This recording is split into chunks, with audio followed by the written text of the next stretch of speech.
My name is Alan Seid. I grew up bilingual, bicultural in Mexico City, Mexico.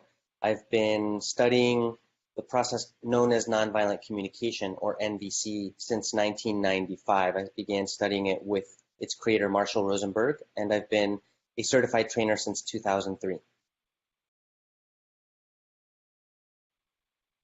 Nonviolent communication was named that because Marshall Rosenberg was trying to align himself with Gandhi's social movement. The words that they had in Hindi for nonviolence actually translate into the power of the truth and compassion or loving kindness. And that's where it comes from. Nonviolent communication, also known as NVC, is a process for creating the quality of connection out of which people spontaneously enjoy contributing to one another's well-being.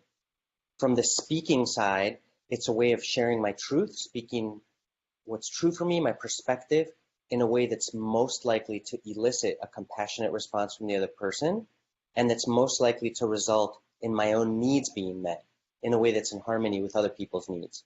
From the listening side, it's a way of being present for what might come across as blame, judgment, criticism, or a verbal attack. And instead of hearing that, we put our attention on the other person's needs or values so that we're not getting as defensive, we're not getting upset, and we're much more likely to be able to diffuse any potential misunderstanding or conflict. Well, it's only important for people who have other people in their lives. It's only important for people who have relationships. Because what happens is that when we're in pain, when we most need other people's care and love and support, we tend to act in ways that make it least likely that we will get that love and care and support. When I'm in emotional pain, sometimes I lash out or I withdraw, making it less likely that I will get that love, care, and support from others. So NVC gives me a way of taking responsibility for what's happening inside me and also how to ask for what I'm wanting. So if we want to move into a culture that's more based on a partnership paradigm, that's more based on relationships of power with rather than power over, then nonviolent communication gives us some really excellent tools to create a high quality of connection and mutually agreeable outcomes. So that is the promise and the potential of nonviolent communication. Well, the benefits are many. One of them is more clarity about what's motivating me at a deeper level and what's motivating others at a deeper level. Another benefit is decreased stress because I'm able to separate the deeper motivators from the strategies I'm using, which may or may not work.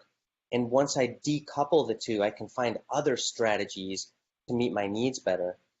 There's reduced friction in couples, reduced friction in families, reduced friction in friendships and all kinds of relationships.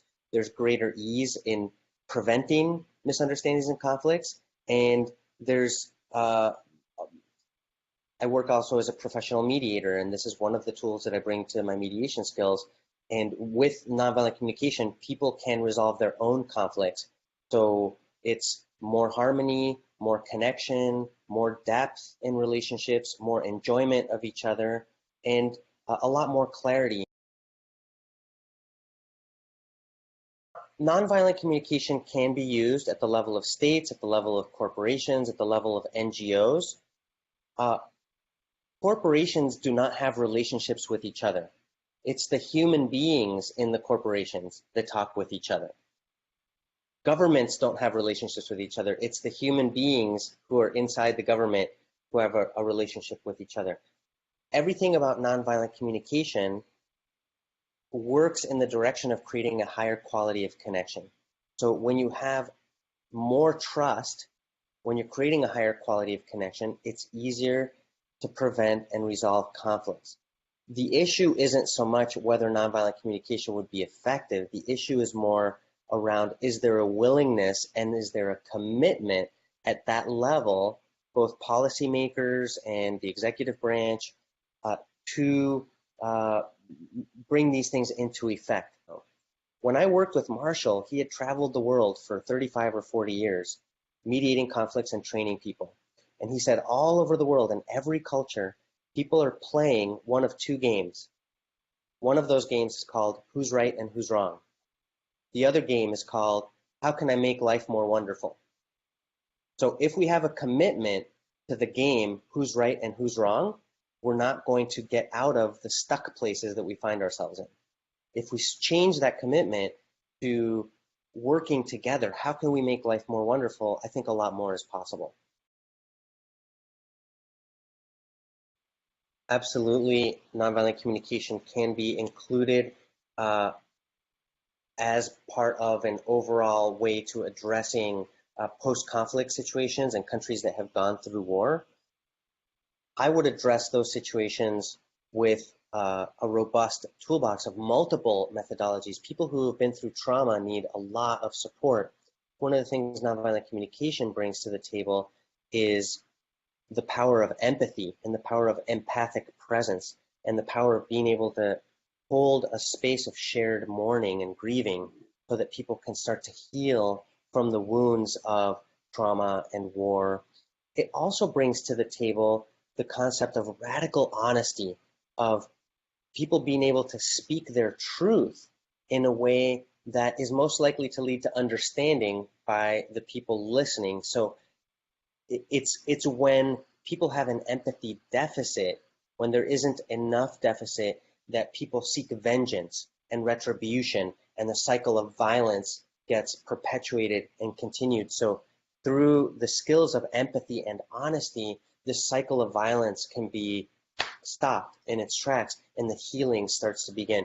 I would use NVC as one of the tools. I'm not going to say it's the only thing that would help, because you need to address these things on a level of systems and structures, as well as the healing that you want for individuals, families, and communities.